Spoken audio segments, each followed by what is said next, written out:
Thank you very much. I'd really like to thank Rick Jargin and the University of Western Ontario for putting on this virtual conference this weekend and on Monday.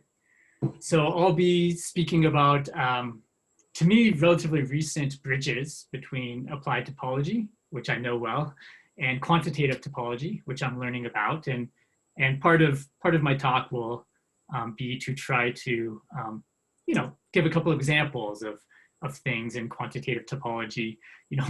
One working definition might be many of the things that Gromov have worked on are in the flavor of quantitative topology.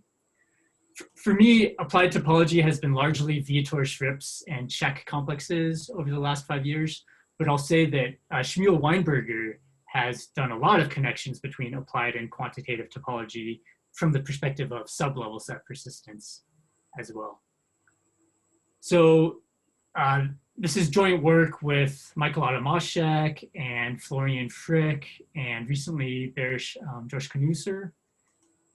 Some work also will appear with my students. So Jonathan Bush is graduating this year. Joshua Mirth has already graduated and is off doing a postdoc at Michigan State with Jose Perea. And Michael Moy is a master's student right now who just got his master's degree, and he'll be continuing on for his PhD with me. And I'll mention some recent work with my student, Michael Moy, along with Facundo Mamoli and his student, Ching Song. All right. So I'd like to begin just by giving a plug for the Applied Algebraic Topology Research Network, which I co-direct along with Alkanan Solomon and Sarah Klishnik.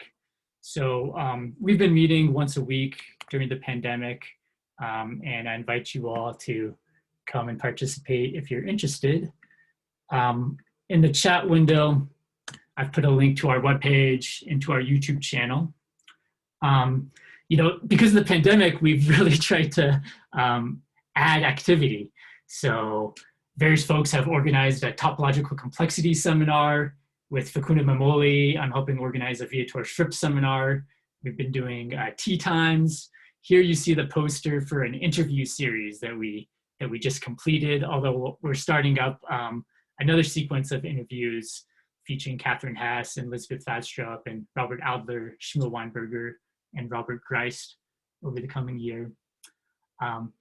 Recently in March, we did a tutorial-a-thon event. So this was co-organized with Hanka Dalpos, Krinkska and Teresa Heiss, Sarah Percival, and Lori Ziegelmeyer.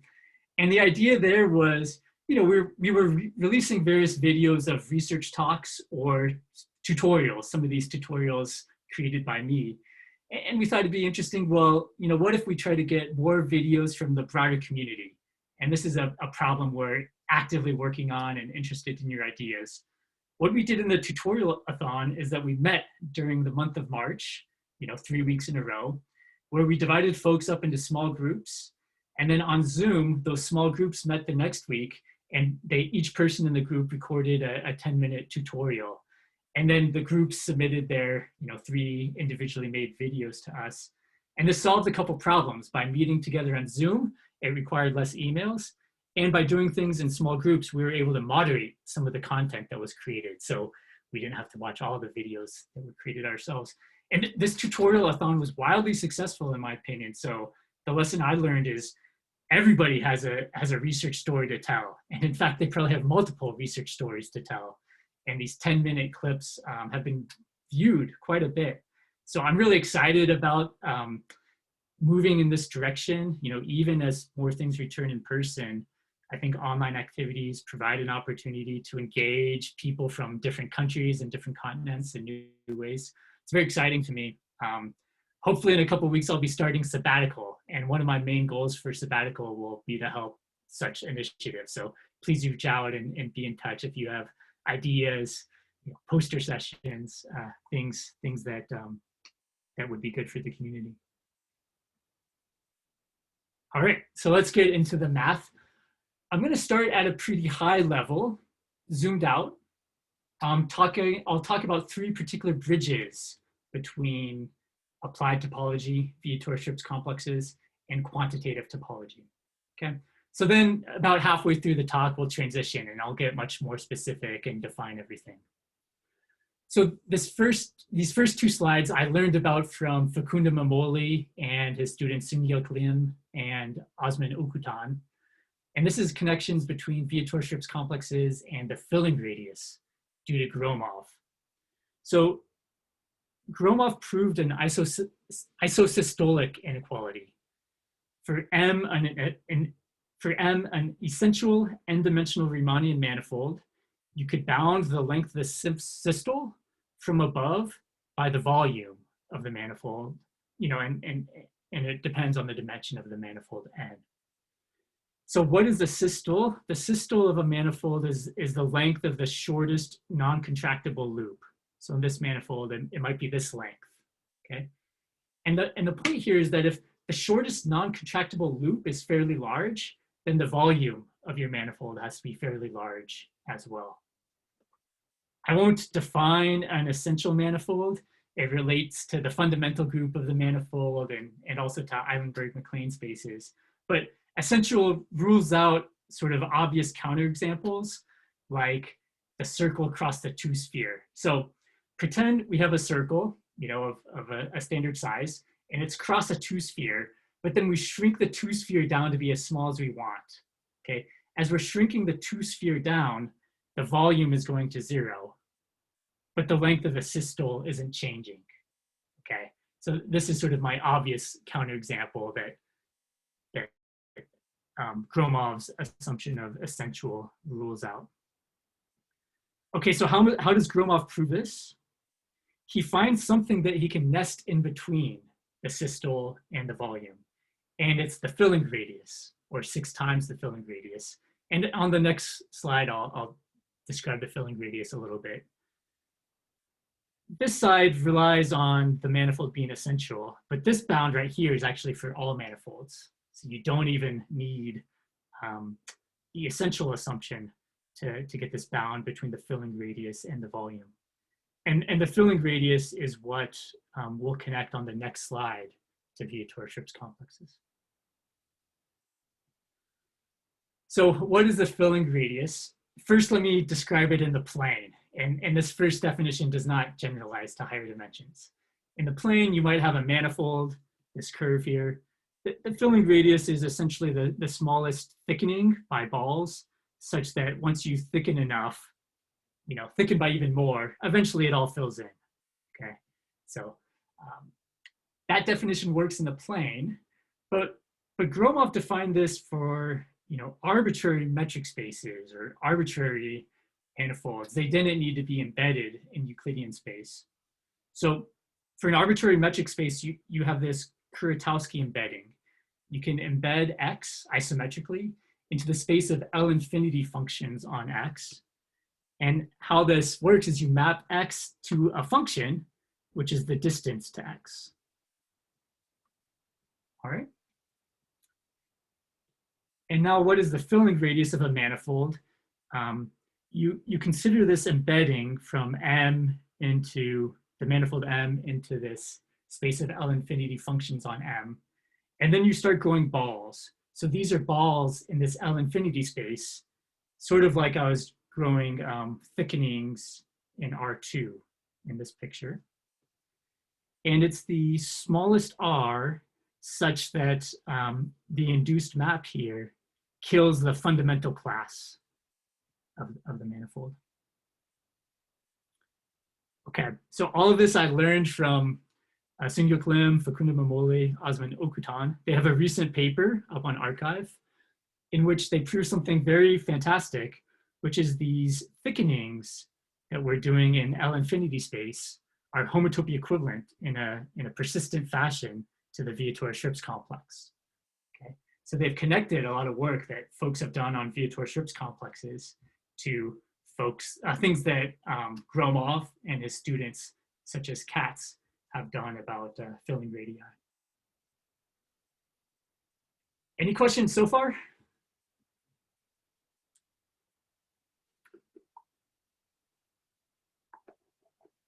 All right, I'm happy to have questions throughout. So that's the first bridge between Vietoris-Rips complexes and quantitative topology. Here's another bridge, Borsuk-Ulam type theorems.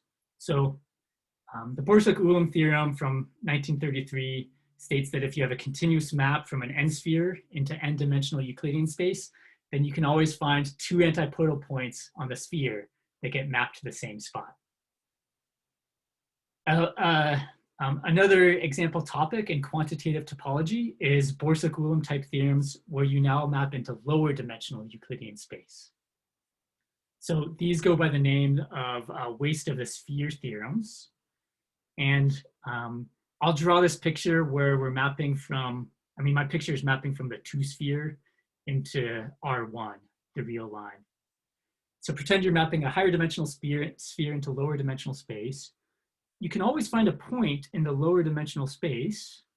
So find some point Y, such that the pre-image of that point has a sufficiently large volume. So maybe the pre-image of this point Y is, I don't know, some sort of, it doesn't need to be a curve, but maybe it's some curve that looks like this. So that's all points in the two sphere that map to that point Y. And you can always find some point Y such that the n minus k dimensional volume of the pre-image is at least as large as the n minus k dimensional volume just of the standard n minus k dimensional equator, right?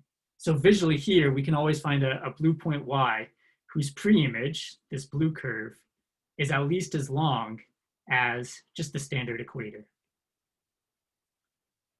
Let me talk about this theorem a little bit. Okay, so for k equals 1, when we're mapping into the real line, this theorem is pretty easy to prove. How do you do it? You sort of look at sweeps, right? So we can look at the region to the left of Y, and then we can look at the portions on the sphere that are sort of, that map to Y or smaller, and then drag Y such that you hit this point where exactly half of the volume of the sphere is contained in this sublevel set, okay? And then once half of the volume is contained, you can use sort of an isoperimetric inequality on the sphere to say, well, then the boundary must be at least as large as we claim it is, okay? The proof for k larger than 1 is wildly more difficult. You can't just do the sweep to find the point you want to look at, right? There's, at least a k equals 2 or k equals 3 dimensional space of possible points. So this was first proven by Almgren, 1965, using hundreds of pages of geometric measure theory. It was reproven by Gromov in various ways afterwards. One way using the filling radius, okay, so quite connected to the quantitative topology we've seen so far. Another proof Gromov gave was using characteristic classes, so quite advanced algebraic topology machinery. The k equals 1 proof, when we were mapping into 1D, we really just used the isoperimetric inequality. So you should think of this as related to the isoperimetric inequality, but it's much more topological. You can use the waist of the sphere theorem to prove invariance of dimension, namely that two Euclidean spaces are homeomorphic only if they're of the same dimension. And really, the first proofs of that involved the invention of homology, right? So much later than the isoperimetric inequality. So this is quite nice. It's sort of it's like the isoperimetric inequality, but it's much more topological and in fact implies invariance of dimension. Now, we'll use Vietoris-Rips complexes later in the talk in joint work with John Bush and Florian Frick to give versions of the Borsuk-Ulam theorem where you instead map to higher dimensions. And so, I see this filling radius. Well, that's really closely related to Rips complexes, which is what we use. Michael Crabb saw our results. He's a topologist at Aberdeen. He gave a proof of, a subset of our results generalized slightly, instead using characteristic classes. So it's this fantastic algebraic topology appearing again. Questions here before I move on? I'll describe these results later.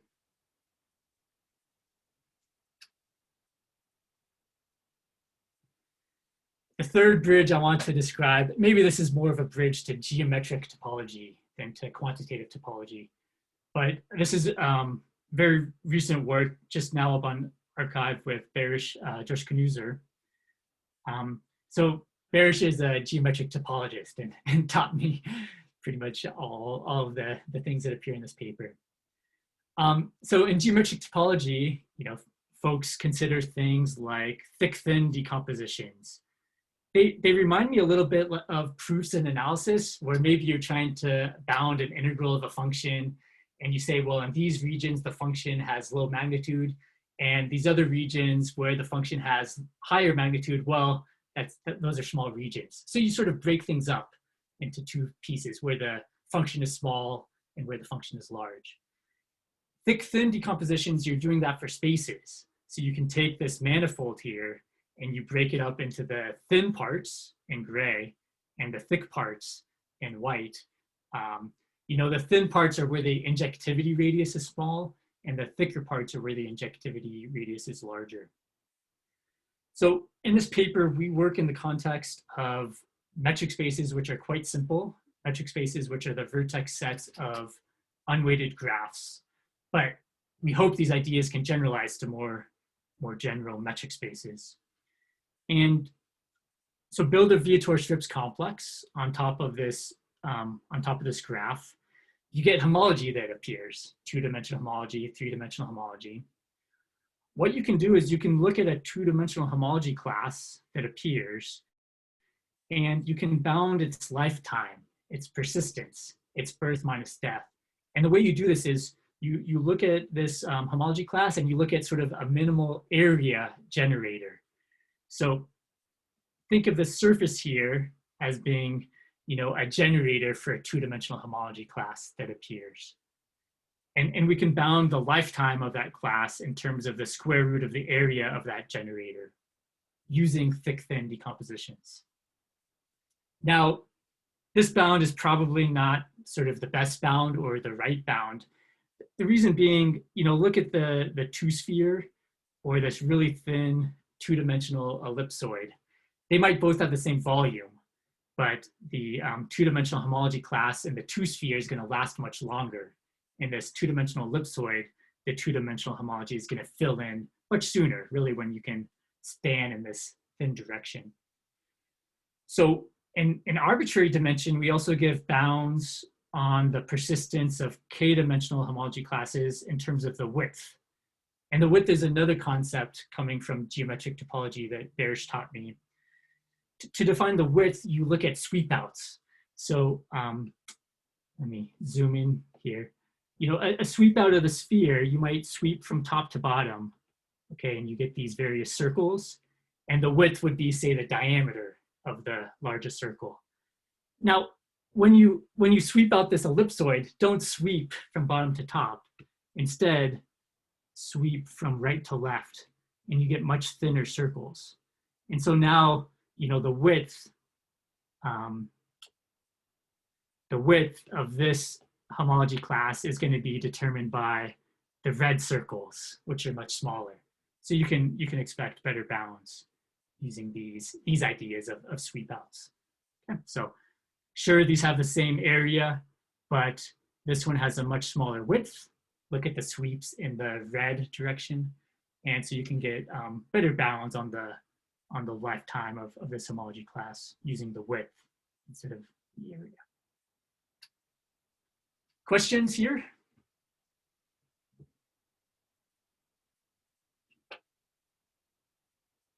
All right.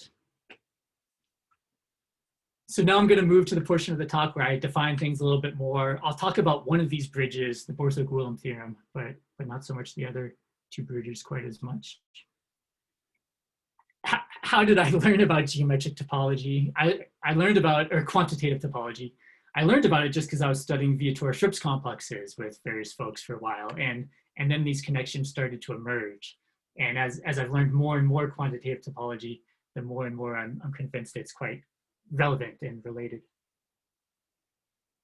So let X be any metric space, R is a scale parameter.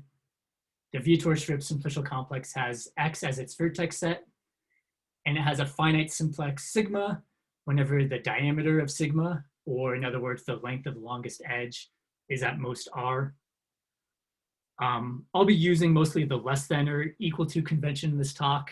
Sometimes it's wiser to use the less than convention. And when we're using the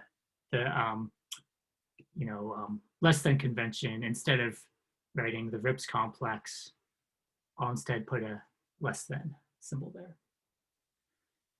So here's a picture, here's an example metric space. It has roughly 10 points, and the Rips complex adds all these edges as you increase R.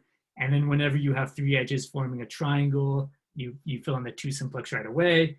Whenever you have the 4 choose 2 edges forming a tetrahedron, you throw in the tetrahedron right away. You can also build Rips complexes on top of infinite metric spaces, like this circle here, okay? So every point on the circle is a vertex. And whenever I have 100 points that are within distance r, then I have a 99-dimensional simplex on those 100 points. Okay, so you get simplices of arbitrarily large dimension as soon as r is positive when you're looking at these Vietoris-Rips complexes of manifolds. So some history. Vietoris invented these to define a cohomology theory for metric spaces, turn a metric space into a simplicial complex, and then use cohomology theories there. Rips use these complexes for use in geometric group theory. So Rips proved that if you have a sort of the Cayley graph of a group equipped with the word metric, if that group is delta hyperbolic, then the Rips complex is contractible for scales at least 4 times delta.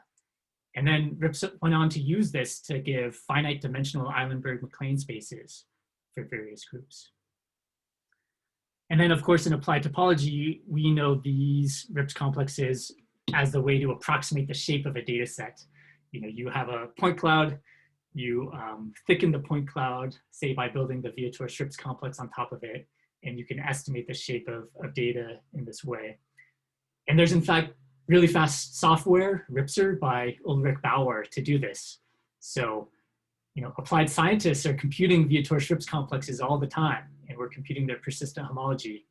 But I think there's still more to be understood about the mathematical foundations of what these scientists and the rest of us, all of us, are doing.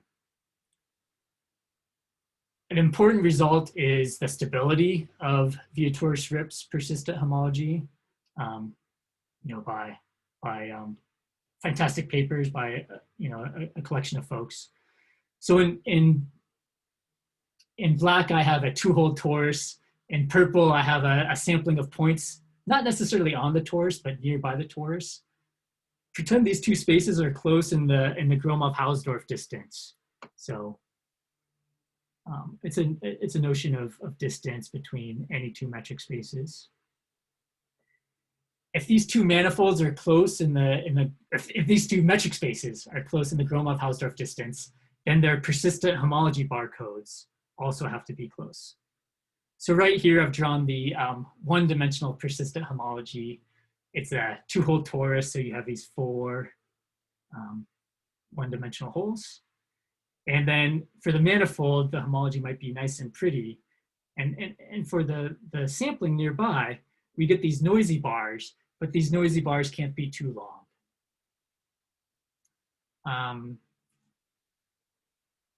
A really good question is, why would you ever build a Rips complex on top of a manifold? Why would you ever think about these infinite dimensional simplicial complexes? They hurt your head a little bit.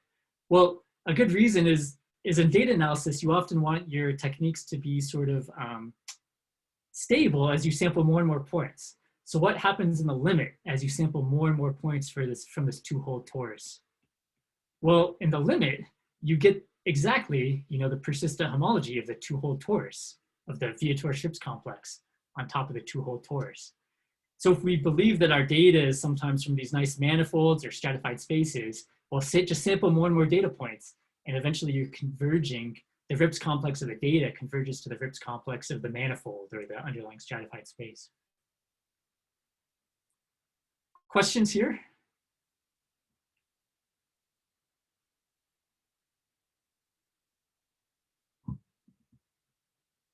All right. In a recent paper, 2018 paper with Michael Moy and Florian Frick, we argue that even though Vietoris-Rips complexes of manifolds are quite nice, and I enjoy working with them all the time, we sort of recommend often considering a different topology when you're looking at the Vietoris-Rips complex of an infinite metric space. So for finite metric spaces, it doesn't matter which construction you use, the Vietoris-Rips complex or this metric thickening construction I'll describe. But once you get to infinite metric spaces, these constructions can differ. So the main point here is that a simplicial complex whose vertex set is a infinite metric space should often be equipped with a different topology. In fact, a metric, the optimal transport metric. So pretend you have a metric space, such as the circle, and you lose some of your points. Okay, so you lose some of your points, and you take this X, this corrupted metric space, to your corner store geometer, and you say, please recover my metric space for me. One thing they might do is they might build the Vietoris-Rips complex on top of X, and they might recover your metric space, this circle, up to homotopy type, which is quite nice. But if X is not discrete, often if X is infinite, this Vietoris-Rips complex will not be metrizable, okay? Meaning you can't put a metric structure on it without changing the homeomorphism type. So this is a simplicial complex. Simplicial complexes are metrizable if and only if they're locally finite, which means each vertex is contained in only a finite number of simplices. But if you build your Rips complex on top of an infinite metric space, you'll often have vertices contained in an infinite number of edges. So you started with a metric space, but this Vietoris-Rips complex that you got back, when X is not infinite, it might not even be metrizable. You can't make it a metric space without changing the homeomorphism type. So we'll instead define these metric thickenings. We put a superscript M here to denote metric spaces. And the Vietoris-Rips metric thickening will be a metric space. It'll be a metric space that admits an isometric embedding from the metric space you produced it on top of. And furthermore, the inclusion from X into the Vietoris-Rips metric thickening will be continuous. Whereas the inclusion from the circle into the Vietoris-Rips simplicial complex on top of the circle is not continuous, because in a simplicial complex, the vertex set is discrete. So you've taken every point on your circle and torn it apart. So this inclusion from the circle into the Vietoris-Rips complex on the circle is not continuous. Okay, so how do we define this metric thickening? First, what I'm writing down for you here is just the geometric realization of the Vietoris-Rips simplicial complex. Okay, so what is a geometric realization of a simplicial complex? You look at all the simplices in your simplicial complex. Here, our simplices are collections of points who have bounded diameter. And then you just take convex combinations of vertices in a simplex, right? We're sort of writing the geometric realization in terms of barycentric coordinates. Okay, so if I have a 2 simplex in my Rips complex, and those are vertices, then this point in the interior, I would write as 1/3 one vertex plus 1/3 the other vertex plus 1/3 another vertex. Okay, so that's the definition of the Vietoris-Rips simplicial complex and its geometric realization. But now let me define the metric thickening for you. So I'll put this superscript M to denote metric thickening. All we do is we replace this convex combination of vertices with a convex combination of direct delta masses. Okay, so think of each vertex now as a direct delta measure with mass 1 at that vertex. All right, so these vertices are now direct delta masses. This point in the interior we think of as the measure with 1/3 weight at each of these vertices. And we equip this no longer with the simplicial complex topology, but with the Wasserstein metric. So down below, I have this metric space. It's this 10-hole torus. I could build a Vietoris-Rips simplicial complex on top of it. And maybe I have this blue 2 simplex and this point inside it, I think of as, you know, represented in terms of barycentric coordinates. And then I also have this red tetrahedron, okay? And I can represent any point inside this tetrahedron in terms of its barycentric coordinates. Here I'm using 1/3, 1/3, a 6, and a 6. Okay. Now forget about that perspective. Your new perspective is these points that were formerly living inside of simplices using barycentric coordinates, now you think of them as measures. So this point that we had inside the blue simplex, we now think of as the measure with 1/3 mass here, 1/3 mass here, and 1/3 mass here. And the point inside the red tetrahedron is now the measure with these masses. Okay. And then the way the Wasserstein distance works is we need to move the blue pile of dirt to the red pile of dirt. And the cheapest way to do it is to use a matching like this. Okay. So the distance between those points in the metric thickening is the Wasserstein distance between these finitely supported probability measures. Questions about this definition?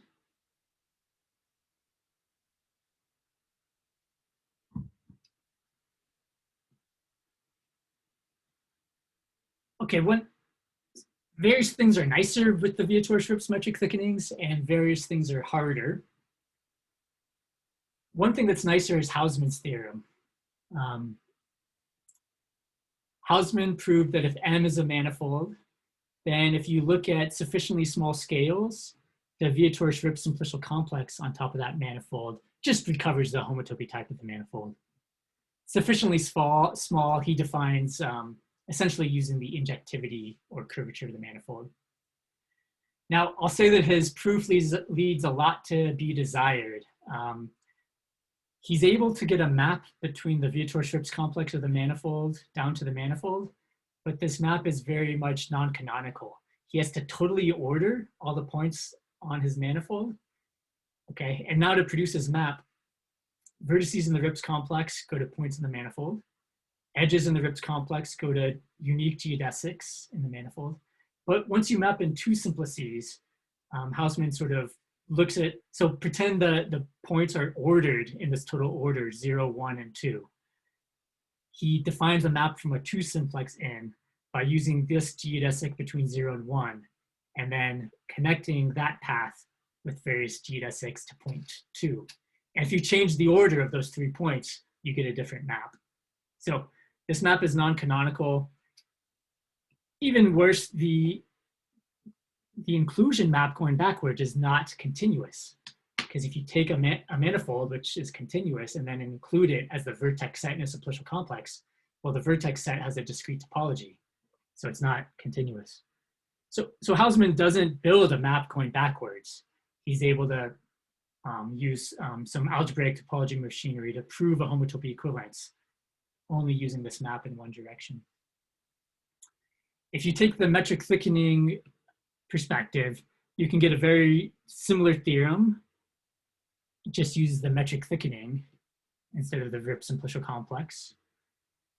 And now your map going backwards is continuous. It's an isometric embedding from the manifold back to the Vietoris-Rips metric thickening, where a point in the manifold just gets mapped to a direct delta measure. And the map going down is canonical.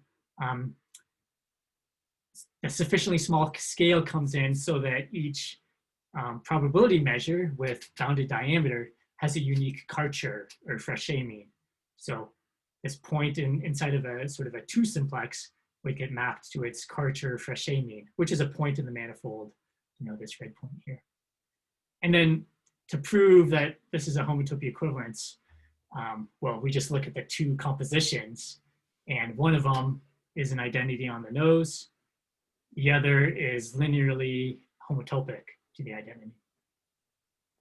Henry, Yeah, Jose. One question.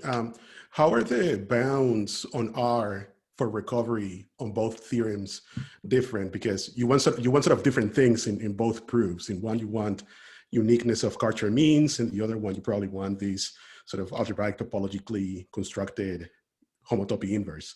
So yeah, so Yep. how do the bounds on R differ? Yeah, so I think this is a good question. I think this needs to be explored further. So all I can tell you is Hausmann's bound on R is essentially using the injectivity radius, but not quite. He has sort of a bullet point of 4 things that R naught needs to satisfy. And he proves that, you know, if your manifold has positive injectivity radius, then there's a positive R naught.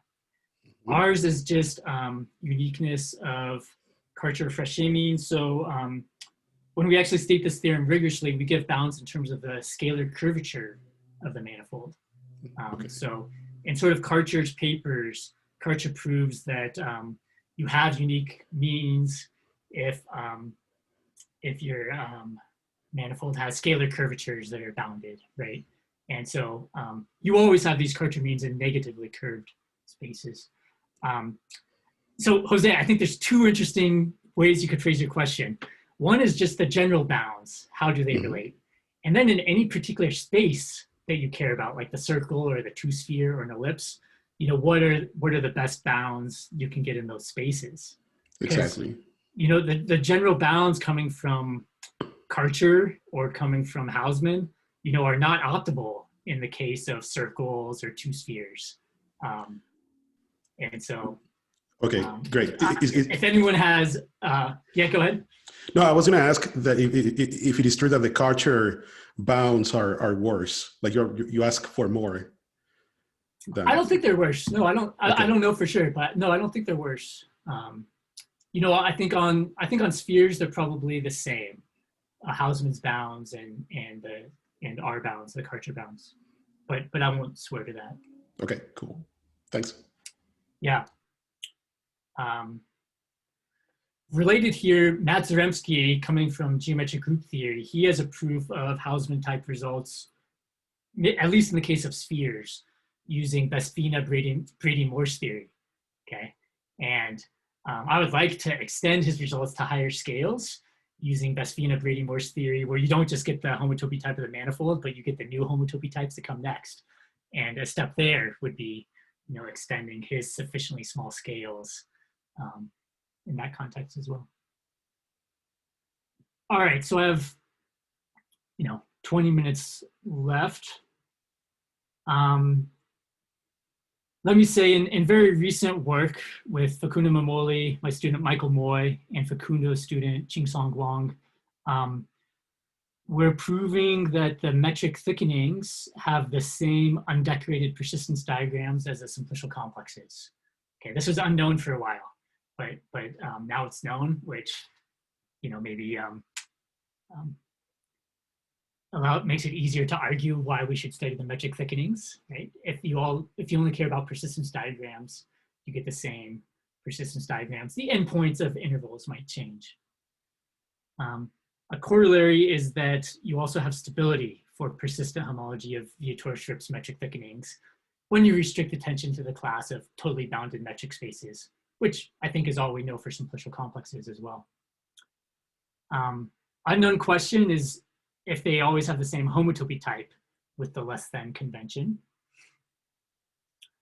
Okay, so let me talk about, I don't know, maybe this stability result, which is a corollary of having the same diagrams.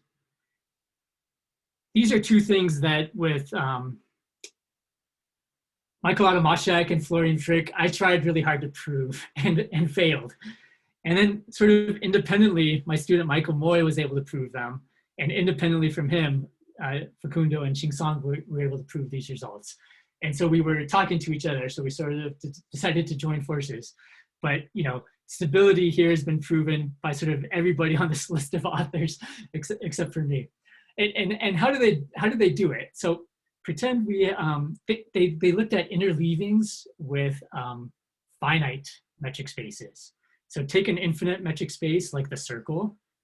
They showed that you could interleave the Vietoris-Rips metric thickenings of this infinite metric space with arbitrarily dense finite samplings, okay? So pretend we're building the Vietoris-Rips metric thickenings on top of the circle and this finite sampling. To get interleavings, you need maps going in each direction that can distort the scale a little bit.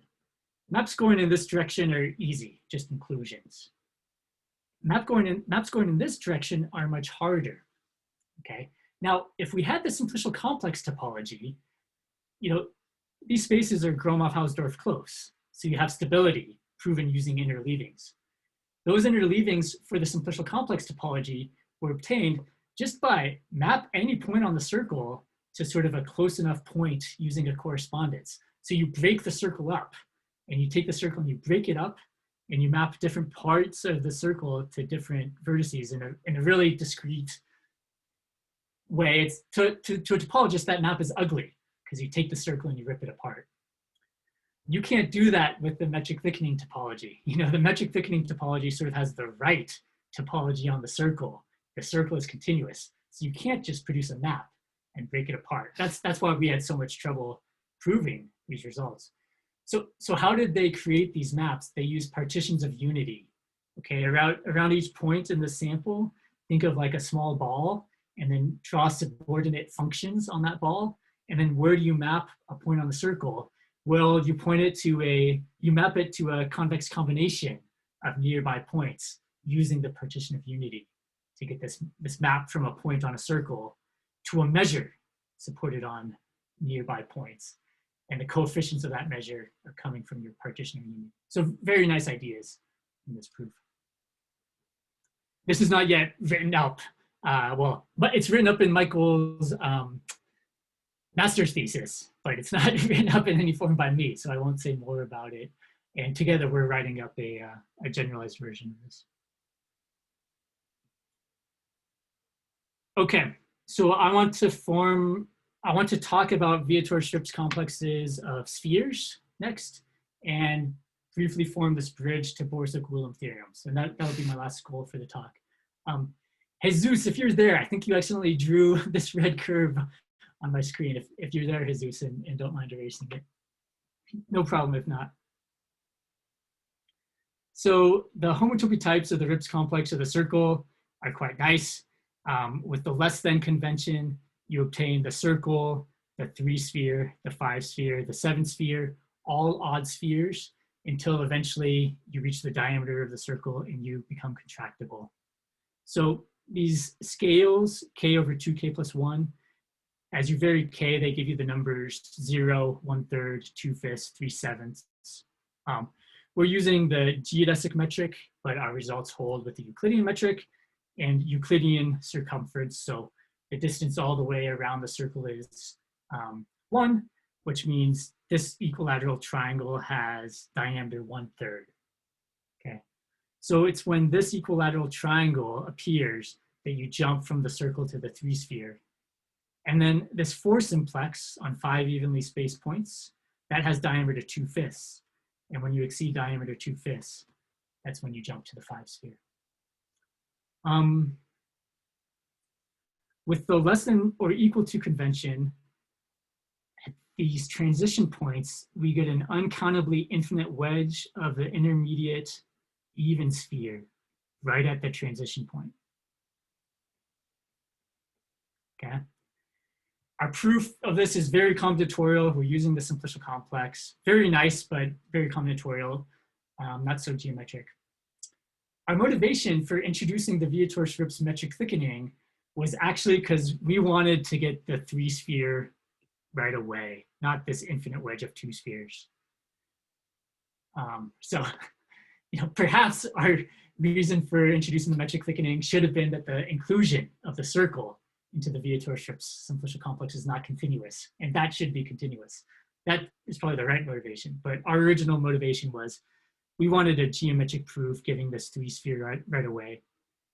And you can get that with the metric thickening. Okay, so let me explain this briefly. We're building the Vietoris-Rips or complex, or alternatively the metric thickening on top of the circle.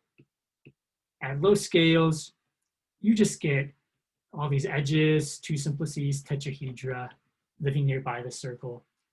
you get some infinite dimensional solid torus.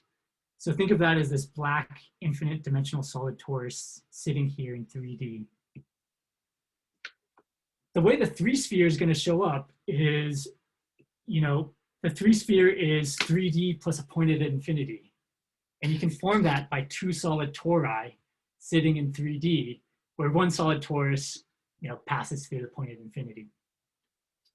So all of these local simplices, think of as a solid torus sitting in 3D. And then at scale 1/3, we glue in this equilateral triangle. That's one disk right here. But now as you rotate this equilateral triangle, you're gluing in a circle's worth of disks, okay? Think of that circle's worth of disks in 3D as wrapping all the way around, filling out all of 3D plus the point at infinity. So, this nearby equilateral triangle corresponds to this nearby disk. Now, with the simplicial complex topology, the barycenters of these nearby equilateral triangles are not close, okay? And that's like all these red disks that we've glued on. We didn't put glue on the interiors of the disks. And so we have all these disconnected sheets of papers. And between every sheet of paper, you have a two sphere. So that's where this infinite wedge of two spheres came from. But with the metric thickening, you have the right topology. So the barycenters of these nearby equilateral triangles are close, right? They're just nearby measures supported on nearby points. And so these disks are really glued together in the right way, and you get the three sphere on the nose immediately at this scale.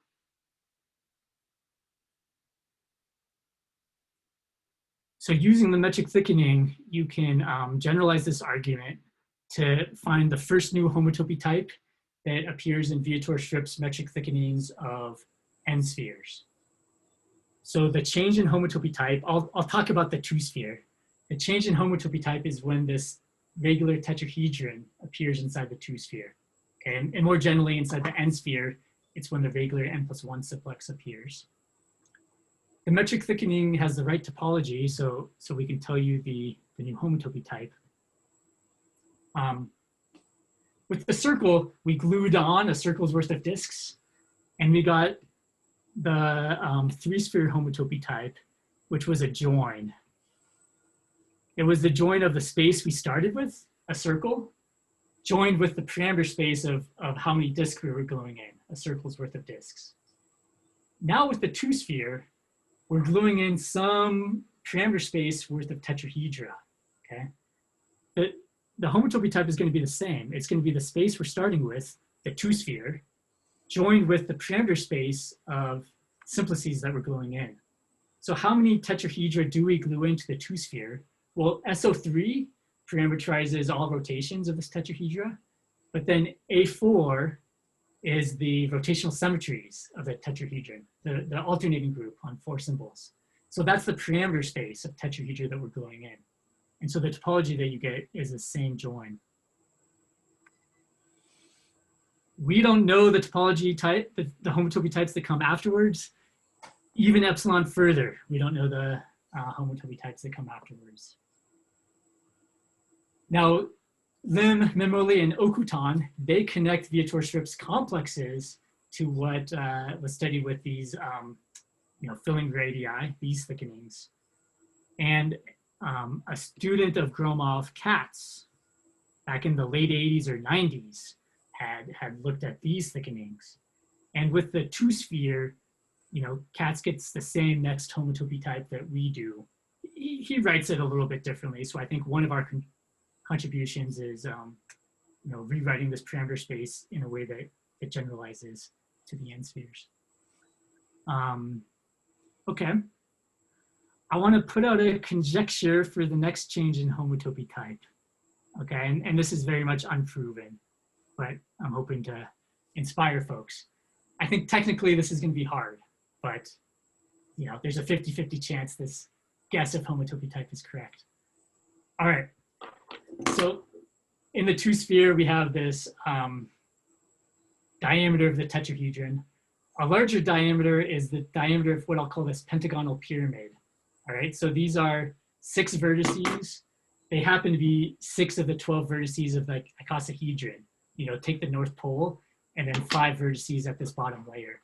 Okay, so since they're drawn from a tetrahedron, you know, this distance to the cone is actually the same as these diagonal distances on the bottom of the pentagon. Okay, so Katz's proof of the first new homotopy type in the 2-sphere, it's hard for me to understand, but he's able to prove this for epsilon further. He claims this, not only does this new homotopy type appear after the tetrahedra are glued in, but also all the way up until this pentagonal pyramid appears. So using our machinery of metric thickenings, what would you guess is the new homotopy type? Well, we start with the 2-sphere. We get that homotopy type until we glue in all these tetrahedron, at which point we get this homotopy type, S2 join SO3 mod A4. Glued to that, you're then gonna have a parameter space of these 5 simplices. These are 5 simplices on 6 vertices. How many 5 simplices do you have? I think you have SO3 mod Z5. You have to take care to define this, but the Z mod 5Z is coming from the 5-fold symmetry. Okay. This is an injunction space. F is attaching these 5 simplices into the space we had before. It's attaching the 5 simplices along their boundary. The boundary of a 5-simplex is a 4-sphere. Okay, so think of this as the boundary of this pentagonal pyramid is a 4-sphere. We're mapping many 4 spheres along their boundary into the space we had before. Along what map? The homotopy type of this adjunction space only depends on the map up to homotopy type. So you could ask, you know, what is pi4 of this space? It's Z mod 3Z. There's really only 3 maps of the 4-sphere up to homotopy type into the space. So one would also want to figure out, you know, prove that it's not the 0 map, you know, when you get this map from the 4-sphere into the space you had before, attaching these new 5 simplices that appear. Okay, wild conjecture. I think the technical details are going to be really hard here, but sometimes it's inspiring for us to have guesses. So Adam, you know, I'm way out of my depth here, but I don't fully understand why you conjecture SO3 and not SO5. Yeah, I mean, I'm just trying to describe the parameter space of these pentagonal pyramids sitting inside the 2-sphere, which here I'm visualizing inside 3D. So that's where the SO3 comes from. Okay. Okay, I'd like to thank Adam for the talk. Are there any more questions? Or Henry, sorry. No, no worries. I have a very, I'm sorry, I don't know, do not jump the line, maybe I didn't. I have a very high level, weird question that's very personally loaded in the sense that, so you had this slide where you talk about averaging over a 2-simplex from the vertices. And like, given what Rob Grice just said about the Laplacian, like to me, this looks very much like the kind of averaging that the Laplacian gives you. But what's going on is in measure theory, we like to have everything positive. So we assign, so this is obviously not a Laplacian. And so what I have a lot is that I run into results that are positive everywhere, but I need them to be oriented. And so is there a way for me to take your results and orient them without having to do a lot of work over again? Sure. So you want to work with sort of oriented simplicial complexes or oriented metric thickenings, is that right? Yeah, so I want to keep a sense of orientation around. But if you take a Laplacian, it can take a negative average or a positive average, right? If you think of a vibrating string can vibrate up or down, and it's still able to distinguish between the up and down state because of keeping around the sign. And to me, it doesn't really matter where you keep the orientation, if it's in your simplicial complex or in your metric structure, but it needs to be somewhere, right? Sure. Yeah, I mean, I'm going to sort of distort your question to my own devices a little bit, just because I don't have anything precise to say about what you asked, but I think it's quite interesting, Laplacian structures here. Let me give 2 comments. So one comment would be, when we prove these homotopy types on the circle, we're very much using the orientation structure on the circle. And so you can maybe use that to induce orientations on Vietoris-Rips simplicial complexes on the circle.